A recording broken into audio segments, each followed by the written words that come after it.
Good afternoon and welcome to another Monday Madness here, of course, because it's supposed to be at night and it's not. It's at 2 o'clock in the afternoon. I'll tell you what, we are so excited to have our guest coming on. And Chuck, it's incredible all the amount of guests you've had on this great show to help us understand, mental health Mondays is so important to help people get through, obviously, what they're feeling through this pandemic.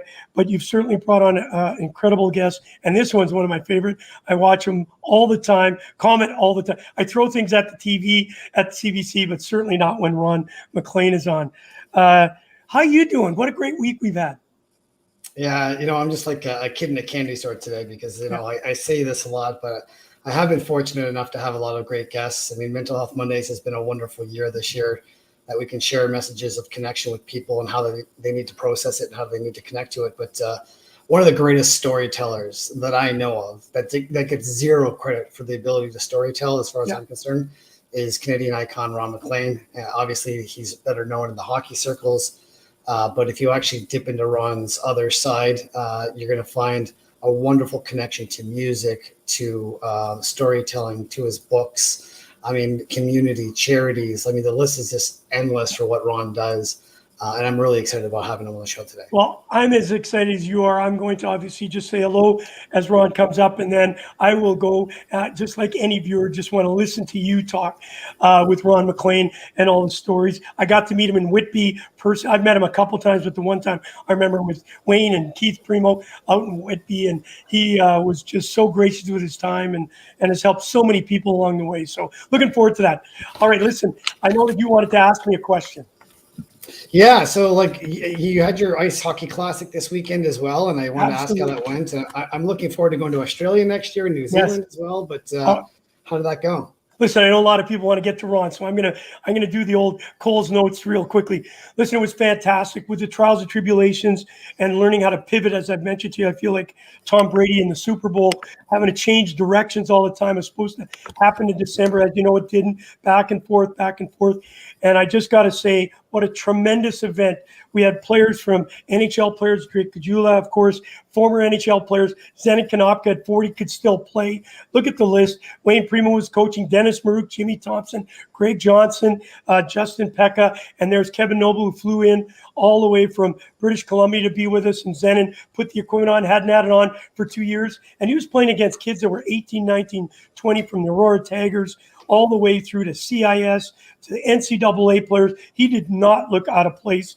And Parasports did the live stream, and it was streamed at 10 o'clock p.m. I know it's too late for you to stay up, but it was actually broadcast specifically for the New Zealand and Australian market. As you know, they have been shut down. I've just noticed that they're shutting Australia down for another 3 weeks, and also New Zealand now will be shut down for another week. So it was if there's a perfect timing, it was great for us because we had over 2,500 streams of the event and nothing but spectacular. The game was great. It ended up 9-8 in overtime, and Tyler Davis scored an incredible goal to win it.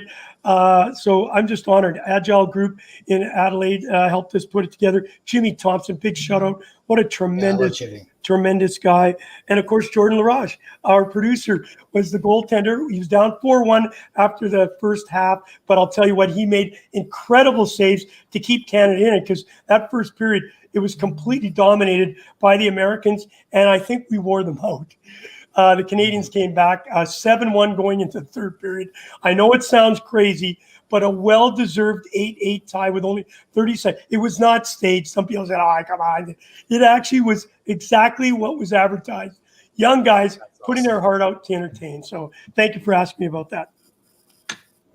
Before we go, I just want to do a little housekeeping with a couple passings today that we heard about with Rod Gilbert, a consummate gentleman. Obviously, I'm a Flyers fan, and he was a lifetime Ranger. I got the chance to meet Rod at the Alumni Classic in Philadelphia in 2012 there, and just a consummate gentleman. And obviously Jimmy Hayes as well, that we just found out too, that passed away. Yeah, Rod, I got a chance several times to meet at the Hockey Hall of Fame inductions. True gentleman, just very, very, very confident, yet very accommodating, and I really really enjoyed it. I do want to do just one shout out as you get ready for Ron. I do want to say the event was for Stop Concussions and Connected Mental Health, and that's why we're here today. And also for the Garna Boomerangs, the first Indigenous team to come from Australia to Edmonton. So Chuck, thank you for having me on today as part of your co-host. I'm really looking for, I just want to say hello to Ron, and then I'm off the screen for you guys to entertain the crowd. I don't blame you. Let's bring up Ron. Well, that was exciting, Kerry. First of all, congratulations on that. Zenon Konopka's in my book, Hockey Towns. We have a beautiful chapter on Zenon, and he's a good friend of Kevin BX's, with whom I work on Hockey Night in Canada. And you mentioned Jimmy Thompson. I just did an event for the Child Advocacy Center in Central Alberta, Red Deer, and it's Sheldon Kennedy started it, and he's kind of handed the reins to Terry Lowen, whose brother Darcy Lowen played in the NHL, and Darcy Lowen and Jim Thompson were kind of a frickin' frack for quite a bit of time in pro hockey. So there's a lot of connections there. And you mentioned the deceased, the goal game line, obviously Jean Rattel, Rod Gilbert, and Vic Hadfield. I live in Oakville, and I hit golf balls almost every other day at Vic Hadfield's Golf Training Academy on Trafalgar. And our team here in Oakville is named the Rangers. All boys minor hockey are Rangers, and that's for Vic Hadfield, who's an Oakvillian, and was a dear friend of Rod Gilbert's. And then, both of you, we were discussing the tragedy in Surrey, BC as well, the car accident that claimed the life of Caleb Reimer. I was just watching some of his Edmonton Oil Kings. You just see what an incredible hockey player Caleb is, and Ronan Sharma and Parker Magnuson. Just our hearts go out because I, as a boy, lived in Whitehorse, Yukon.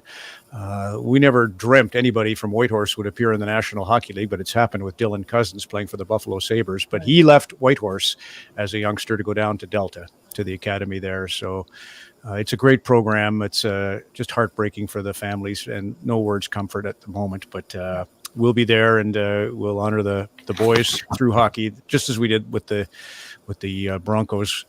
You talked about all those great players helping you, Kerry, in Edmonton and Australia. That'll be a spirit around the families that will be of some help. Well, just as I let you two go, because I want to hear every word, I'll be watching attentively. And I'm really excited to hear that. I do want to say, though, Ron, you've actually aged us, because Vic Hadfield's golf, I don't think it's there anymore. So it's there. I was just there. I'm just there this week. Yeah, it's right at the intersection of Burnham Thorpe and Trafalgar, and it's a roaring success. They have pros from the Oakville Golf Club teach there, and his son Jeff runs it. And it's a great little. There's two ranges not far from one another on Burnham Thorpe, but you can find Vic Hadfield's there. All right, then I got to go. This was a long time ago. I was out there with Ronnie Ellis, of course. All right, guys, thank you so much, Chuck. I know you're going to have a great show. Thank you for accommodating us at 2:00 this afternoon, all the listeners and viewers. Make sure you put some comments there. Any questions, we'll make sure Jordan's going to take very good care of you, gentlemen. Thank you, Chuck. Thank you, Mr. MacLean. Yeah, thanks, Kerry. Thanks, Goosh. Ron, we finally got rid of the Goosh there. Just me and you on the show as well. That was good. It was. Well, first of all, nice to hear. Before I start off, I want to thank you for coming on the show as well. I mean, I always enjoy our chats, and for whatever reason, you've always made time for me as well. I met you first back in 2010 on the set of the Battle of the Blades, and I've just enjoyed watching you work behind the scenes. I think, obviously, on Mental Health Monday, we talk about themes that connect people. Having good mental health is a really important thing. And I think the power of storytelling, to me, is one of the most amazing gifts that human beings have. And hockey aside, I think that you have that most amazing gift, not just in hockey, but just telling your story, whether it be through your books, whether it be through music, whether it be through your charities, community work, that you do so much of that behind the scenes. Not a lot of people know how much work you do behind the scenes in charities and communities as well. So having you on the show to talk about storytelling, I couldn't think of a more fitting person than you. Well, feelings mutual, Chuck. You were kind of a source of comfort in the early trauma of Battle of the Blades, because I had never worked with toe picks. And I didn't wear them much the initial season, but I, by year 2, was wearing them. And although I shaved off the jumping pick, is the big one at the front of the blade. And I still had to deal with 6 others, though. So it was a lot of terror in that high wire act of hosting Battle of the Blades. But, that show, I just think of the cast and crew and collaboration. The biggest thing about that show, Chuck, that was so special is the respect I grew up as a hockey player, hating the figure skaters, of course, because they wanted the ice a little bit warmer. They wanted the ice, so they booked hours away from us. And we had, it was just a good natured rivalry, but we didn't really love figure skaters. And I'm sure they didn't feel too much for us. But on that set, the respect between the two sports was beyond belief. And I look at the charts nowadays in music, Chuck, half the hits are collaborations. I don't know if you noticed that, but it's a really common thing now for great artists to collaborate on a hit song. And that spirit I saw on Battle of the Blades first, a real getting together of men and women, of separate interests, forming a team. It was a really special run, Battle of the Blades. And you were there for the whole run, and you always were a smile and, as I say, a source of grace and comfort.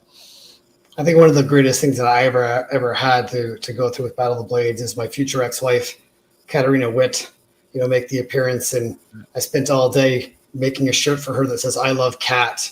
And Jeremy was in the dressing room, Jeremy Roenick at the time, and he was in the dressing room getting his makeup on. And I just pulled in the backside there, and he's like, "Chuck, this is my friend Kat." And I was like, da, da, da, da, da. It's like, "Chuck, this is Kat. Kat, this is Chuck." And it's like, you have no idea, like in that moment where you see your future ex-wife and you think you're just going to be cool.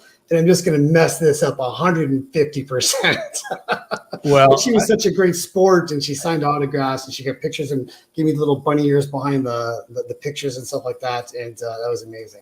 Yeah, she did our Halloween special, and she stole the show, of course.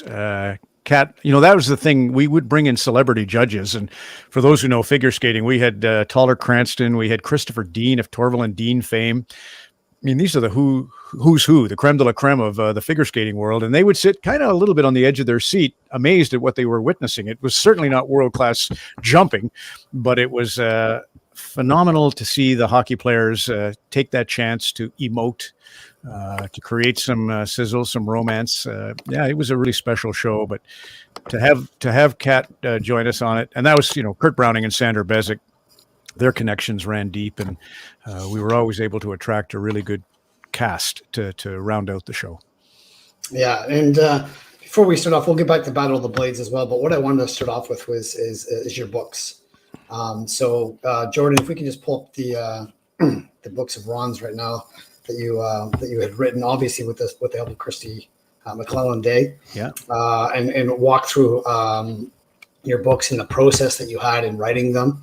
Obviously, like I've written 3 books myself, and there is a catharsis piece, in expressing yourself. I always say that whenever I'm writing and my higher self kicks in, I'm never in the room. Like Clark Kent and Superman in the same spot. When you were telling these stories and rolling them out and connecting us with the storytelling of Canadian folklore, what was your piece and process that you went through that changed you for the better when you came on the other side of book writing? Well, it's a funny thing. I didn't read till I was probably in my mid-30s. I'm mortified to say that, but I was just a child of television and new age media, and so I didn't read. And now I read voraciously, and I learned, especially through Shakespeare, that you could never find Shakespeare in any of his writing, which is, to your point, if you can kind of separate yourself. When I went into this, Chuck, the first book was called Cornered. It was a bit closer to a memoir. Kirsty McClellan Day, her husband, Larry Day, was the news anchor at CFAC television in Calgary. So it was kind of like a favor to Kirsty, because she'd always come after me and say, "Ron, got to do a book. And I didn't want to do a book. I actually believed this idea that you should wait till you're 70 to do your memoir, because you might know something by the time you're 70. But I did it at 50. And then I thought, well, my mom is gone. My dad just got just a little bit of dementia. I think he would really appreciate the story of really our life, Lila, Ron Sr., and myself. I'm an only child. So I did it as kind of a thank you card to Dad. And Kirsty was great. She could accelerate. You tell your guests, try to keep your answers to 90 seconds, and I can't. And so a book would have been horrible in my hands alone. I needed that ghostwriter to help me to facilitate, because for sure I just can't seem to finish a thought quickly. So it was a great exercise to do that one for Dad. It had a lot of the stories of people that I worked with at HockeyNet in Canada, so it was also a thank you to them. And then I moved into the second one, was kind of a companion book to the Hometown Hockey series, which is where we go across the country to various communities and tell the grassroots stories. And we just tapped into that to have a book to give out at meet and greets when we're on the road. There's And corner. then we got cornered as well. And even your titles, like I can hear your voice saying them. Yeah, well, puns, as you know, are a huge addiction, and I love puns. You know, Shakespeare loved puns. Not to put myself in his neighborhood, but the thing about a pun for me is that words. You know, we put a lot of stock in words, and God knows they're important, but to a point. Actions are obviously always going to be more important than words, and words are very arbitrary in terms of their interpretation. You know, if I have a pet peeve, and I'll never solve this, and neither will you, Chuck, but Mental Health Mondays is a good idea to try and combat the idea you are what you're perceived to be. That's the biggest shackle that holds us all prisoner or hostage, is that, you know, we gauge ourselves by the outlook or outreach of someone else's opinion. You are what you're perceived to be is a terrible way to live your life. And I just find it, was really useful to write, to be a part of writing, to do that book Cornered and to use a pun, because words are arbitrary and they can be interpreted different ways. And if you don't like puns, chances are you're a person who's very buttoned down in your life. You want control, you want order. Johnson, who wrote the first dictionary, Samuel Johnson, he hated puns because he wanted it, a word to mean what it is, but they never do. And what killed puns was the printing press, because suddenly, here, which can be HERE or HEAR, now you had to see it, and some of the puns were lost in actual visual. Yeah, it's funny that you bring that up, about the perception, because I think I'm a culmination of 1,000 different people from 1,000 different perceptions. Everybody sees me differently. I see me incredibly differently from everybody else. The reason why I know this is because I'm the worst critic of Chuck Bastie. No one will judge me worse than me. Yeah. And so I have a real hatred at times for who Chuck Bastie is. And then I have to have a real conversation, talking about that isn't really who you are. Right. And I think we all, as human beings, we all fall into that category of things not going the way that we wanted them to go or plan to go. And I think somebody gave me a great piece of advice that, you're an actor on the stage, and the director is God, universe, source, whatever you want to call a higher being than ourselves. And it would be like the whole night before you're learning your lines, you get called up to the scene, and then all of a sudden the director says, "Hey, listen, by the way, we've decided to rewrite that scene last night. That we didn't like that, me and the writers, and these are your new lines." And we as human beings would just say, "Well, no, I don't want to learn these new lines. This isn't what I learned. I learned these lines." And the director's like, "Well, there's new lines now, and we need to learn how to pivot." I think during COVID, it's been a real on the court battle of having to learn how to pivot, whether you had a choice or not. We've just been thrown in that direction as well. And I think even when we're doing Mental Health Mondays from this time last year to now, I think that the connection that we all start talking about our significant, whether it be obstacles or views or mental health illnesses or personality disorders. Right now, it's starting to let people out and share their stories, so that way they don't feel isolated, but they feel more connected to the human experience. And then we can actually take some action as well before the stigma, takes over, like you said. I don't know if this is the case, but I think, in the old days, religion was a great form of help to folks. You could use the saints, the martyrs, as your heroes. Now we use sports figures and rock stars, but religion was kind of a blanket for a lot of people, and we got away from that in a more secular world, and now you were kind of on your own to solve the new script each day. So I agree with you that, pivoting Buddhism is all about impermanence and accepting it. Some other religions kept you on track by saying there's, eternal forgiveness or hope, and there's rules by which you can play in order to achieve, immortality. And there were all kinds of little guideposts that we've kind of moved away from in a modern world. So you're working without a net, and that's why this communication. I do believe conversation, Chuck, is vital. That was Shakespeare's whole secret. All the wisdom was revealed in conversation. Hamlet, Prince Hal, and his Falstaff, they would share ideas, and that's where you learned. It wasn't heavy-handed. It wasn't a pronouncement. It wasn't a set of rules, but it was a conversation that revealed the truth. Cervantes, same thing with Don Quixote and Sancho Panza. So conversation is our maybe our new religion. I want to pivot because I think anybody who knows Ron MacLean really well will know your absolute savant knowledge of music. And I think people who don't know Ron MacLean as well in the industry might hear you mention music. But I've never asked you, but why is music so important to you? And obviously, you're such a huge advocate of great music. I mean, I texted you last week. You were at the Sam Roberts concert. I saw you at the Heart concert a couple of years ago before COVID hit in as well. But why is music so important to you? Well, my mom was a huge singer and lover of music. She used to like a show on CBC called Hymn Sing, which was kind of church music. We're not, well, I shouldn't say we're not, but my parents were probably more religious than I am. I kind of entered into the secular void. But Mom loved hymn singing. I can always remember when I was a young boy, about 5 or 6 years old, she ran into the TV room and turned it on, and she'd missed the start of the show. And she said, "I've missed the start of hymn sing shit." And I thought, Mom, how can you watch a religious show and then swear in front of it? But I was 5 years old. But yeah, she had music playing a fair bit of the time. And I mean, both the storytelling and music are probably owing to Cape Breton roots. My parents are both Cape Breton, Nova Scotia. So there's a little of that. And then, Chuck, I started my career as a DJ. And so it became absolutely fundamental for me to both spin records, know about the artists, find ways to work with the music. Even though I wasn't a musician, I was still doing the song intro, which would be anywhere from 4 to 40 seconds, and trying to play with the percussion and try to play with the horns and speak to a set amount of time, which was a great training for television. But yeah, music, like even thinking Mental Health Mondays, I go back to Men at Work, Colin Hay, Overkill, and a lot of the stuff that he was doing was really on point for mental health, and he was doing it in the 80s.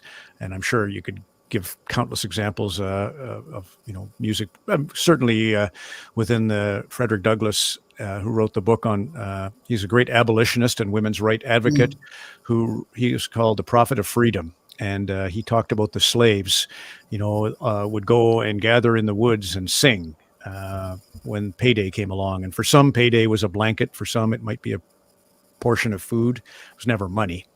But after the payday, which happened twice a month, they would go and sing. So music kind of is clearly a form of celebration that we all need. What I love about music is, and this is kind of an odd observation, but whenever you see someone, like a couple of years ago, Gordon Lightfoot died. It was on the radio. He heard that. I think he was at the Cambridge Club downtown. And someone told him, "Hey, listen, you're on the radio right now trending that you died." And it was just like everybody chimed in, "Rest in peace, Gordon Lightfoot." And of course, I don't think Gordon's released a new piece of music in the last 30 years.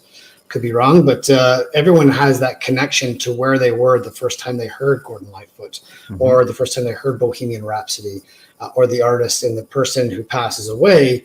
Even though you haven't heard from them, you don't know them, we have this innate connection to that one person that we never knew, just because they connect us to our childhood or where we were at that moment. And that's the power of music. And I think I know myself, if I've ever had a bad day, the first thing I do is I go throw on some tunes, and I have a little select choice. Or if I'm running, and my ego starts coming in saying, "We're too old for this. Stop doing this. Let's go back and eat nachos."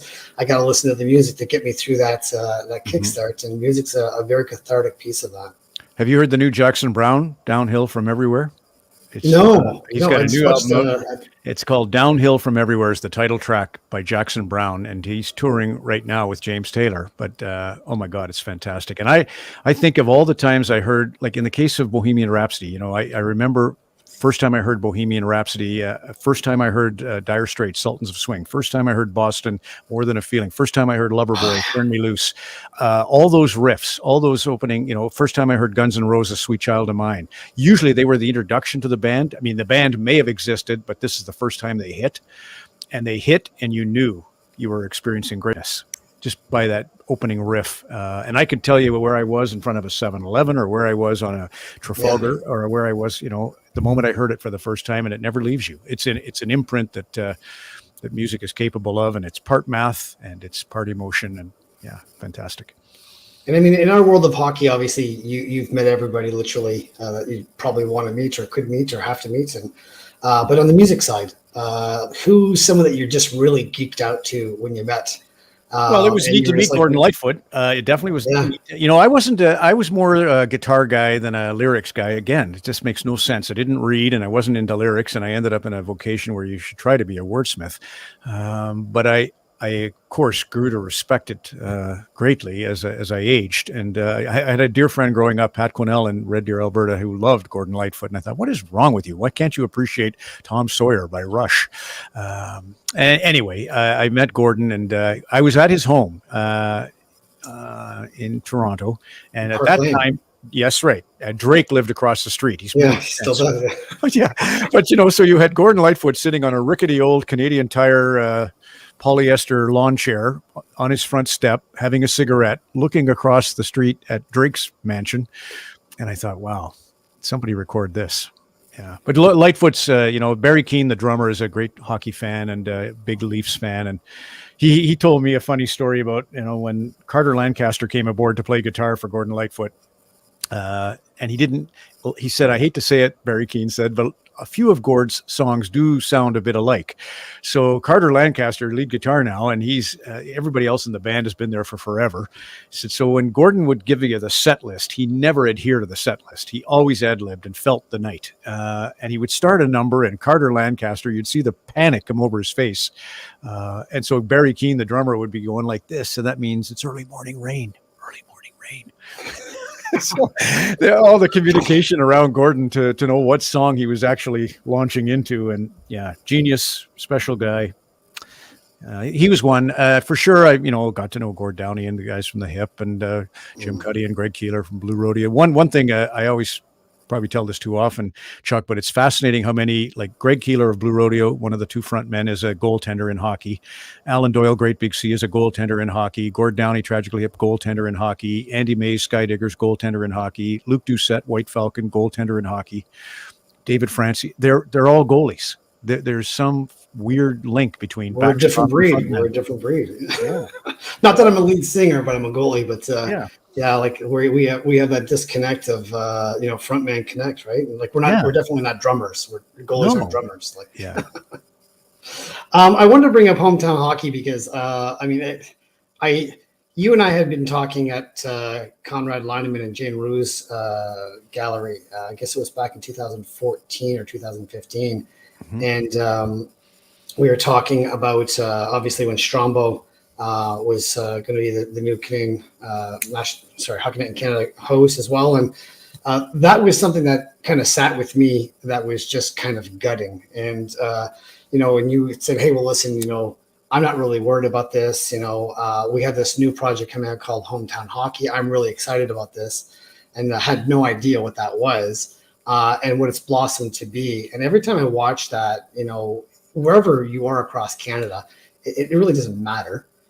Because the energy comes up, and I've seen you at 2 or 3 of them, and in between intermissions when you're on the air. After the intermissions, you go to the tents, you sign autographs nonstop, you sneak back again to the studio, and you go through that again. But at the same time, it's just like, tell me about your experience with hometown hockey, because obviously you and Tara have been doing that for a while. Well, pennies from heaven, Chuck, for sure. I think back to when I was a young boy. My father was Air Force, so we moved around a lot, and you were always being scooped up and having to try and find new friends, and a lot of abandonment issues when you're a child of the military. But it's also a great upbringing because it does teach you resilience. It does teach you to be outgoing a little bit. And I was in Whitehorse, Yukon, and Bobby Hull was a superstar in the National Hockey League. He came to visit, and he sat and he signed and he signed and he did photographs, and he was amazing. And I got to meet Jean Beliveau in Halifax, Nova Scotia, and Gordie Howe at Calgary Stampede. And I just realized that these guys were making it a firsthand experience for someone who no more had a chance of getting to an NHL game being in Whitehorse or Mill Cove, Nova Scotia than the man on the moon. And that's what hometown hockey does. It makes it all of us who enjoy Hockey Night in Canada, and I saw somebody just mention the Hockey Night theme written by the late Dolores Clayman. She just passed last month. She was a great jingle writer for McLaren Advertising, and she created the theme song, which TSN CTV purchased. It's funny because Michael Bublé almost bought it. He was going to buy it and keep it on Hockey Night on CBC, but it was a little over $3 million per year, and he balked at doing that. So anyway, I remember Hull and how he made an impact on me. And I know I'm not Bobby Hull, but some of the alumni who come to join us, and Tara and I are on every week and telling the story of grassroots Canadian hockey. It's just a really magical interaction. It's two teachers in the room, right, Chuck? You and I are big proponents of learning. And when we hit I can't even tell you how many impressive coaches, John Batchelor of the Burnaby Winter Club, or John Goyens of Lac St. Louis Lions. And they are the Scotty Bowmans and Al Arbors of their little towns. And back to Delta, in the academy there, which is just a phenomenal program. So, yeah, the show is special, and I'm really grateful because it reminds me a little bit of Peter Zosky's Morningside. Was a great CBC radio show that connected the country, and it reminds me of Wide World of Sports on ABC back in the day with Jim McKay. Yeah. These are old memories for some. There's a picture of you and Tara Sloan. So I spoke to Tara this week, and she told me to ask you about your meeting at Starbucks, and I have no idea what she's talking about, but she said, ask Ron about the meeting at Starbucks. It's pretty funny story. So I'm told by Gord Cutler, who was a producer, had come over from TSN to be Rogers was starting up their 12-year deal, and he was kind of the guy in charge of all the shows. And he said, Ron, I'd like you to meet at Starbucks at 2:00 on whatever day of the week it was. And so it's Tara Sloan. I'd like you to meet her because we're considering her for hosting duties on our hometown hockey show. And now at this point, we don't know anything about who's going to be doing hometown hockey or what it is. But I go to the Starbucks, and there's Tara with a girlfriend, and her girlfriend gets up and leaves, and I'm sitting and talking to Tara, and we're waiting for Gord Cutler, and he never does show up. He just wanted to see if the two of us could coexist, and that was the moral of that story. And I talked a lot, of course, about music with her. I didn't know a lot about Tara, which is funny because she'd been on the In Excess reality TV show, and Joy Drop was a very successful Canadian alternate rock band. But I only Googled and learned that, prior to meeting her. And so I was able to fudge small talk, but she's, her, she's extremely social and gracious. And yeah, it was a great introduction to two people not knowing what the hell they were about to launch into for now 7 years. Good one. Yeah. You're muted there, but this is Colt Knorr and a great, I don't know what stop that is. Where would that be? Whitby? That was in Georgetown, and that's my friend Victoria there. That's geeking out with Colt Knorr. But you really rescued me on this one, Ron, because at the Battle of the Blades, I had Victoria and her daughter on the front row in Hamilton, and this little tiger of her daughter, I think she's 7 years old right now, might have been 5 back then.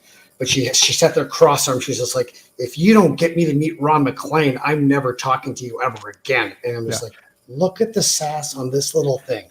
Yeah. I said, okay, I'm going to do my best.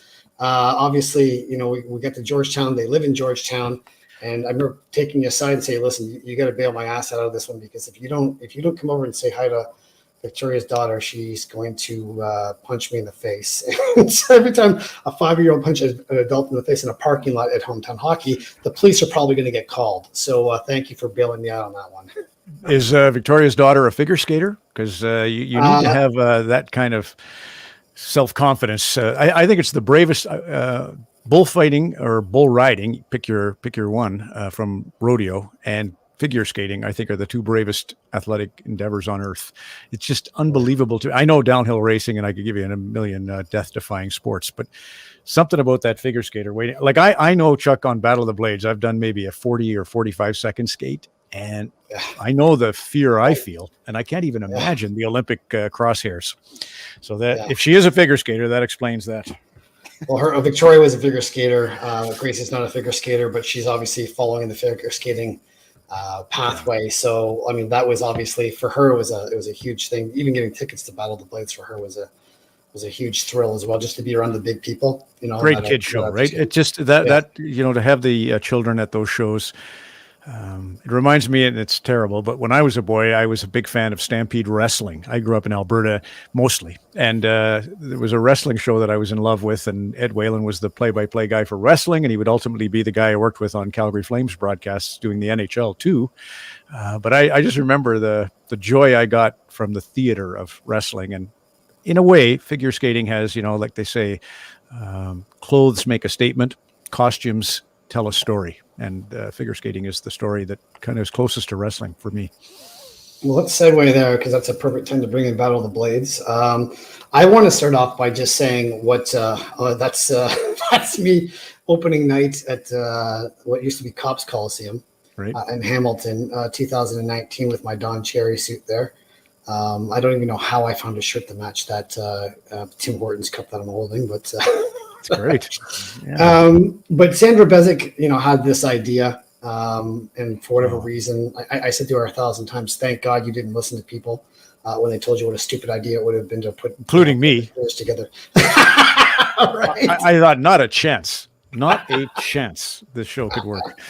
So yeah, I'm glad that you're wrong about that because one thing I really love and I really, really love and truly hold dear with Battle of the Blades is no matter what you're going through in life, no matter what kind of job you work, no matter what kind of illness you're dealing with, the escape that people get to have and experience for that 1 hour where they can put all their problems behind, they can go onto that TV channel or onto the live event and then watch people who are professionals at what they do, put their vulnerability hat aside and just step out there and skate for something bigger than themselves, which is their charity and the difference that it makes for these kids in the charities. To me, that just made perfect business sense, for Sandra Bezic to put that show together.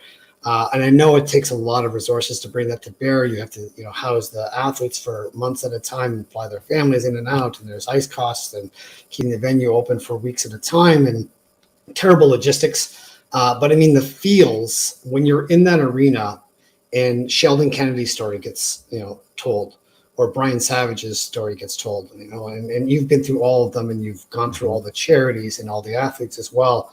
But I mean, I think to me, the power of connection to community, and even after interviewing them when the athletes, when they go, when they're voted off, I mean, it's just such an awkward interview because they're athletes, they're type A's, they're alphas, and you have to explain to them that there are no losers in this show. It's kind of a gift that you actually don't have to get banged up for the next few weeks, and you still got the $10,000 or $15,000 for your charity to leave early and get to join the show afterwards. But they just have this hard wiring for winning this thing. You remember Theron Fleury skated with Jamie Soleil. So Jamie won it the original season with Craig Simpson. Year two, Jamie's partnered with Theron Fleury, and this is one of the nights Tyler Cranston was a judge, and he voted Theo off the show. And he was into a dissertation about, why he had to do it, and he felt bad about doing it, and that the performance was great. And Theron just interrupted him and said, "It's okay, Tyler. We get it.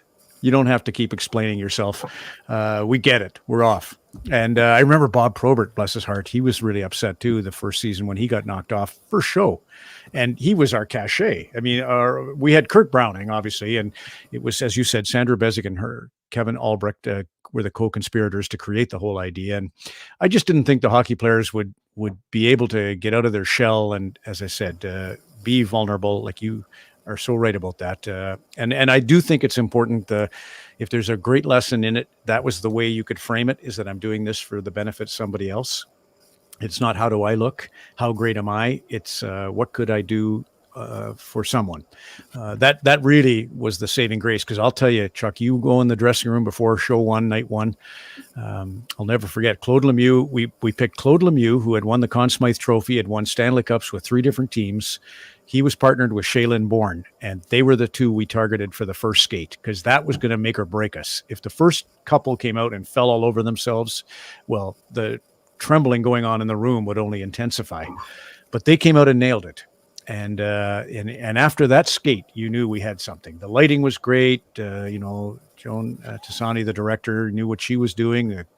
Everything, looked big. It was just a matter of let's not have former hockey players falling down 10 times and people getting hurt. And that didn't happen. Knock on wood. I mean, I don't know how we got through 6 seasons.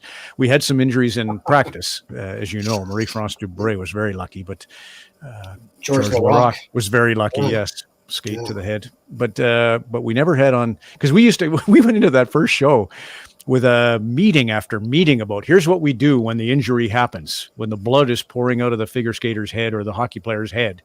We are going to cut to commercial after we establish that they've been taken by ambulance to hospital, and then we are just going to run the dress rehearsal performances for the rest of the evening. No way we expect a skater to continue skating, having witnessed that. That never happened, and that's something that maybe folks don't know. But it was, especially early on, we were dealing with older skaters. The hockey players, by and large, were closer to 50 than to 40, and we were just nervous wrecks. I know we all were, but it worked. Yeah, there's there we are. Your hockey night blazer. You've gone from grapes to me. Yeah, this was at Upper Canada College on the media day. Yeah. And I remember bringing my my photographer with me, Sarah, and I was coming out on the ice trying to be quiet and everything like that because you were on the ice telling your story. It was the backward sign on the ice. Was it PJ Stock? Yes, the family. Yeah. So PJ you want to tell it really quickly? Yeah, he has 4 children, and they each had a sign. One was PJ, one was one was my, and one was dad. So they were just have 4 kids with PJ is my dad, but they lined up in the wrong order on TV, and it ended up being is PJ my dad. So, not good. And here I come out worst timing when you're telling that story on the ice on Upper Canada College ice, and all the reporters there and cameras there, and I come right in the middle. I'm trying to be quiet, and you're like, "Oh, hey, Chuck, thanks for joining us." And I'm like, Although that sounded really great to anybody else, that I'm interrupting the story. And that was such a great story as well. But really quickly, there's a picture of I don't know if we have it. Me, you, and Kurt. Funniest story. I remember interviewing. I forget their names. Big Vlad was the big NHL defenseman, played for the Flyers, and is Ukrainian. Yeah, and that was the most difficult interview of my entire life. And I met Kurt downstairs in the restaurant at One King. Was he with Elena Berezhnaya? I can't remember, or was it Katerina? Small, yeah. And I think I forget who it was, but she was angry and she went after Kurt like on the ice, and they had to hold her back, and she's like 4'11", and Kurt was just saying, "Yeah, no, she attacked me." that was really awkward. I'm like, it's supposed to be a family show and charity, and these things happen, but just like the wires get crossed sometimes, and Kurt. So remember, we had Dick Button, who was kind of an iconic figure skating judge or commentator, and he came on as a judge for us. But Kurt, when he first went to the judges' dais, I mean, he was critical. He wasn't holding back. He wanted the show to have legitimacy in terms of teaching moments and improvement moments, and it was good. That was the thing I think Sandra wanted to achieve, was to have a little bit of credibility in terms of it's not just all bouquets. Yeah. I want to pivot as well because I want to try and get as much as I possibly can in as well. But I want to pivot to the Indigenous conversation as well, obviously with the residential schools that we've been finding out, rewriting history as Canadians. Obviously, you and I are both base brats. So we have this, growing up pride of the military and service and being a proud Canadian, and nothing has made me feel more deflated as a Canadian than reading about this as well. I had lunch with Reggie Leach and Don Madabi. Actually, we had Don on the show a couple months ago when the news broke as well. And it was just deflating. During lunch, Reggie and Don and I were talking about, there's Reggie and Don right there. That's Reggie on the left, obviously. Great Philadelphia Flyer, Conn Smythe Trophy winner, Stanley Cup. His lovely wife, Dawn, but talking about obviously the shift that's about to happen, in the mentality. And I wanted to get your take on that because I know this is so important to you in the Indigenous conversation as well. First of all, why is it important to you, and moving forward as well, how can we be better? Well, I was blessed to read 2 great books by John Ralston Saul. Actually, I have one over here on my desk. It's called The Comeback, and that's really the one you should read. He also has a book called A Fair Country, in which he articulates how you married up when you married into the Métis or Indigenous worlds when you came here first. And then, of course, we didn't honor the treaties, and the rest of the story is an attempt at assimilation.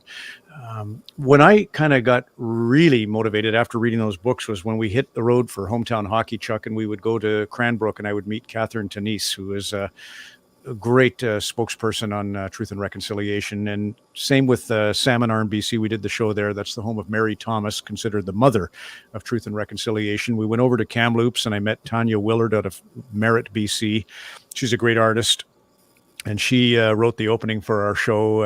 And then I went over to Manitoba, and Chief Glenn Hudson at Peguis First Nation.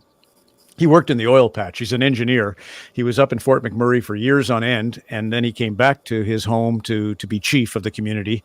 And this was during the blockades. That was hereditary chiefs, not the chief of like Peguis, but still, he knew both sides of the story, and he could articulate both sides of the story. And Murray Sinclair is from Peguis. He's a great justice and senator.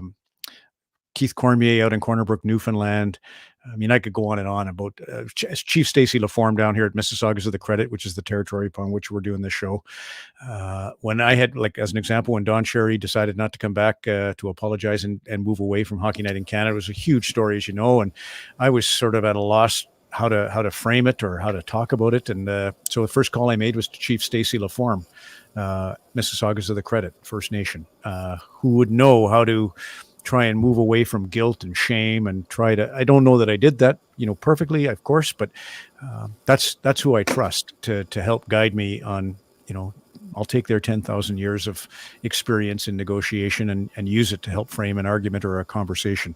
So that it's a big deal. Last thing I'll say about it is, Richard Wagamese wrote Indian Horse, which is essentially the story of Grand Chief Wilton Littlechild, who is from Waskamachees in Alberta. We used to call it Hobbema. But Grand Chief Wilton Littlechild went to the University of Alberta to get his law, to play hockey, great hockey player, and Indian Horse is his story, more or less, written by Wagamese. Wagamese left a residential school, ran from it in St. Catharines neighborhood, and had nowhere to go. It was winter, and he lived in a manger. There was a nativity scene out front of a church in St. Catharines, and the spotlights provided a little bit of warmth. And this brilliant writer, Richard Wagamese, who's written tons of fantastic books, spent that winter in a manger, ironically, in the front yard of a church, so to bring that whole residential school story full circle. I think he's gone now, Richard, but he ended up in Kamloops where the first discoveries were made. And yeah, it's a, as you know, it's an atrocious element to our past. But I again, the thing about our world is it's filled with xenophobia could be created by war. It can be created by terrorism, international safety concerns, so many reasons why we become xenophobic. But it's one that we're thankfully going to learn from and to improve upon. I don't know what it's like, obviously, to be Ron MacLean, but I know too much given, much is expected. And you've been scrutinized an awful lot. Mm-hmm. I'm going to go back to your contract year. I think it was 01 or 02, where Donnie Meehan had told you to step aside and, wait it all out. And you got to see how much Canada loved you. And I remember just the outpouring of the emotion of people just saying, bring Ron MacLean back. Then obviously you got your Grapes issue, you got your Gary Bettmans, the perseverance and the resilience that you've had to show. You mentioned during the Grapes debacle, you go reach out to the Indigenous community and be progressive and ask. I had Brian Kitts from the You Can Play Project on the show in June during Pride Month. And one of the things Brian and I were talking about is how you reached out to him privately, asking him how you could be better, being more progressive in that conversation of the homophobic slur that was allegedly taken, by people who want to lambaste you with that, when everybody who knows you is that's the most ridiculous conversation in the entire world. But that's where I love the proactive Ron MacLean, where nobody knows this. Nobody knows behind the scenes that you're making the call to Brian Kitts and reaching out to the LGBT community, finding out, hey, listen, I need to be a better person about this. How could that have been taken this way, or how can it be better? Yeah, because it's a responsibility, right, Chuck? I can't just sit and look in the mirror and say, you've got this. I don't feel like I trust my intuition to a point, but I also trust my memory, which is my history, which is what I read or watch or listen to. I trust knowledge. I trust, there's so many components that go into every individual decision. But now, as we've seen with media especially, it's no longer a pronouncement from the New York Times or the Observer in the UK or CBC National News.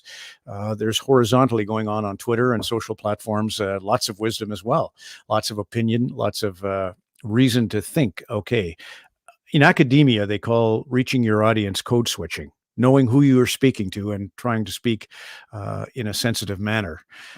But how do you do that when you've got 10 million viewers watching a Toronto Maple Leaf game in the spring? You don't know, and you still, whether you like it or not, you owe that space of the other their part in this whole equation. It's not just you and Chuck having a conversation, but there's a third person listening who's entitled to a vote. Back to Malcolm X. Don't make me take the bullets without a ballot. So if you're going to listen and if you're going to be part of this entertainment that we're providing, you're good enough to listen. You're good enough to have a voice.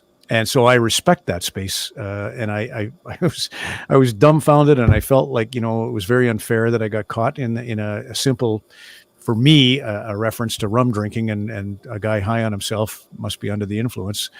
But I could see, where words are easy to misconstrue. And since people got caught in that, I had to be very careful not to then say, well, you're foolish to be caught in that. What's the matter with you? Can't do that. So that it's just going to be, always and ever present in your, and you don't want to lose yourself, right? You don't want to incarcerate your mind or shackle yourself to the point of frozen from being who you are. But I was who I was perceived to be there. And all I can do is go to the mirror and say, well, but that's not who you are, Ron. So don't worry about it. Give what you can, and try to remain true to who you are. I want to talk about, while we're on that topic as well, stay with perseverance as well, because obviously resiliency, you deal with a high level of brass and a high level of accountability, obviously, as we've seen. You and I had talked, like I said, we were talking at the Conrad Lineman, Jane Rue's celebration night of Ron MacLean. And that was when Strong was coming out. And I was just amazed with your resiliency. And, and I think for the kids that are watching. Yeah, and I get that. But I mean, like, when that's your identity and someone's coming in, whether you like George or not, you did say that. I remember you saying, George is going to do fine. I love George. George is a great guy. But, there's an identity that we hold on to. Our ego kicks in a little bit, and you just got to reel it back a bit if you're enough to do that. But for the kids that are watching as well, that don't really see, it's an instant gratification, world that we live in right now. Nobody sees how hard Ron MacLean works behind the scenes. I mean, I've watched you practice at Battle of the Blades and doing your lines, and that takes real work. Your memory is like savantish on recall, and you work really hard. And I think people look at you and just think you got an easy gig. Right. You're the host of Hockey Night in Canada. They don't see the backside, of what you have to deal with in order to be resilient and to be able to, keep on being progressive. But what's it like for Ron MacLean for being progressive and resilient? Well, in there's a lot there, but Bruce Springsteen in his memoir talked about when he first went to England, and there were posters announcing, America's greatest new talent, and he went and ripped all the posters down, and he says, "Don't tell me, show me. I don't want to have people talk about me. I'll show them what I can do." And that's all you as a broadcaster, you definitely don't need to be known for how hard you work or whether you use a teleprompter or don't, which I don't. That's immaterial to the end result. If the joke's funny, the people will laugh, as they say. That's the truth of show business. So you're held to that sort of very honest metric. Just like the clock doesn't mete out respect, the camera doesn't really favor anyone in particular either. So you go in knowing that. You work hard. I was taught 10 hours of prep to every hour on the air, and I try to adhere to that a little bit. And I enjoy it. And I enjoy making people, like I was also taught, let your guest be the star. And it was a great lesson. And it seemed to hold me in good stead. And then after that, Chuck, there was a great, like, as you know, I refereed hockey for 23 years, pretty high levels. Mm-hmm. And there was a great umpire I admired, a guy named Bill Clem. And he used to say, if you can have my job, I don't want the job. There was no threat, right? It's got nothing to do with status anxiety. I don't experience status anxiety. I don't need to be on Hockey Night in Canada to walk out the front door and enjoy a walk with my dog or dinner with Carrie or beer with friends. It's all going to be there with or without Hockey Night in Canada. But having said that, I enjoy, I enjoy Kevin Bieksa and Campbell Pascal. Yeah, just the way I enjoyed whomever I've ever worked with. I've been really lucky to have so many great experiences. Jim Bannon on horse racing, Jim Nelford on golf, Don Whitman and Michael Smith and Jeffrey Gowan on track and field, and on and on. It's just that is fun. Who would deny? Well said, man. Well said. I just love your insight, man. I really do. I want to pivot here. Obviously, this isn't something that's talked about at parties. This is a very somber moment, but I wanted to do justice and some due diligence to the Humboldt Broncos as well. I think we got a picture of you at an event dropping the puck as well. Ah, yeah, great. There you go. And obviously, this was such a huge story when it broke. I was down in the Bahamas, and I felt so disconnected as a Canadian, and just the tragedy and scope of this, what came to be as well. And you and Don were in the trenches with this one from the very start as well. So I'm just going to let you just kind of like give a shout out and talk a little bit about that for your experience, and for parents as well, and connecting that and being able to do what you could do. Well, I was just with the Wack family and the Joseph families. They lost Stephen, and Jackson Joseph perished in the crash. That photo you just showed was from a couple of years ago. We had a hockey tournament for 3 days, 5 games. And my defensive partner was Nick Holden, who is now over in Ottawa. He was with the Las Vegas Golden Knights. And we lost, the team we lost to, the number 1 D tandem was Colton Parayko, who had just won the Stanley Cup with the St. Louis Blues 2 weeks earlier. And he showed up and played 5 games in 3 days. And his partner was Chris Joseph, former NHL player. And it was unbelievable. We had NHL players, American Hockey League players, Western Hockey League players, and they all came to be there to support the family, much the way there will be there people coming for Caleb and Ronan and Parker's story in Surrey. And I often think of when I went to Royal University Hospital, Caleb Dahlgren's got a new book out called Crossroads. And I just think it's a fantastic book. And I remember when I first saw Caleb in hospital, he was being prepped for surgery, spinal cord surgery, and he had needles in up and down his arm, and he hates needles. He's a type 1 diabetic. And I said, well, I like needles, Caleb. I was a DJ, so I used to spin the 45 records, and I always loved putting the needle down on Casey Kasem's American Top 40. It used to come on 3 vinyl LPs. And I said, and Mozart, when the movie Out of Africa, Robert Redford says to Meryl Streep, I'm going to play a record player in front of all the monkeys and chimpanzees and lions. And the first time they ever hear a man-made sound, it'll be Mozart. And he does. And it's, that's my needle, is the one on the record player. But Broncos are, I say this all the time, they're the answer to the question is, was it worth it? Was it important to have been a hockey broadcaster? I would have said no, until the example of the Humboldt Broncos, from President Kevin Geringer to the coach Darcy Hogan to the captain Logan Schatz, to the trainer Dana Braun, to the Tyler Bieber, the broadcaster. There has never been a group of 29 like them. For however many cups Montreal has won and so forth. They're the story that tells me it is worth it. Mm-hmm. Such a sobering story. Mm-hmm. I hope we never have to go through anything like that again, obviously, with the tragedy out in BC that happened yesterday and this weekend.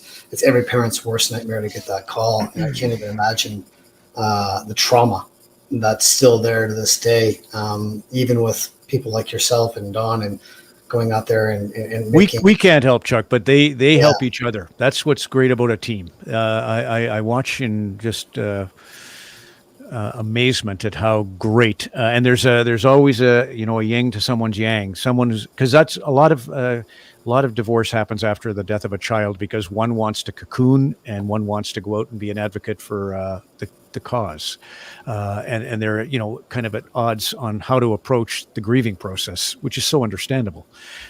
This is 29 people were involved in the team, and it's an incredible community that's been there. It can't erase the pain. It can't make for a happy ending, but it is just gorgeous to watch Chris Joseph say, okay, we're going to have a legacy center, but it isn't going to be a place of sadness. It's going to be a place of energy, just like that team, and love it. And you need that, you need that person, and you also need the person that's kind of still holding, dear to their fear and trying to be, accepted for who they are and what they're going through. And that's why they're good as a team, really good.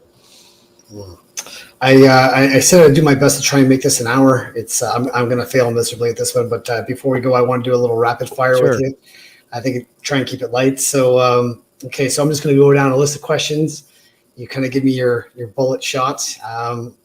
We talked about music, but who's your favorite? I'm not going to say who's your favorite band because that would be silly, but who are your favorite bands? Well, the Canadian bands, I love Gord Downie and the Hip. I love Blue Rodeo. I love Matt Mays and Sam Roberts. Obviously, some of the ones you've listed there, Heart. I'm a big fan of CanCon because I was a DJ and you had to play 33% of your songs had to be CanCon, and I grew to love them more than that. It's because they're the best. Yeah. But it also helped that I was sort of brainwashed into my admiration. And yeah, I'll give dibs though to the great Gord Downie. Who do you still want to meet? I'll tell you who I admired was Louis Lapham, as the longtime editor of Harper's Magazine, and I have every book of his on the shelf. And it's interesting because after George Floyd died, I kind of went to Louis to look for. I've never met him, never spent time with him. I think we're two old white guys having a conversation about George Floyd, and that kind of struck me immediately. Mm-hmm. So now. I mean, you say in kind of grandiose terms, it would sure be cool to meet the Dalai Lama, or it would sure be cool to meet, Desmond Tutu, or some of these people who have been given that crazy role in life. But I'm not really that person. I think I'm happy to meet you, as you know, or anybody else along the way. And I figure I'll learn a lot from you and the next person I have a beer with. Give us your best act of random kindness that you received. Oh boy, that's a good one. Well, I'll tell you again, after the Don Cherry thing, which everybody knows, Don left Hockey Night in Canada because of he had just projected a behavior on people who are immigrants who hadn't bought poppies, and we needed to fix it. And he just at 85 decided, I'm not fixing it, and that was that. But it was a terrible situation to go through for me. And I arrived in Dauphin, Manitoba. And a chief from Treaty 2 territory gave me this feather, and I'm holding an eagle feather with the Dauphin Treaty 2 First Nation area, and it was just it was an incredible. It was that, like, I'd flown through the night. I'd been met by Secret Service, not Secret Service, but security.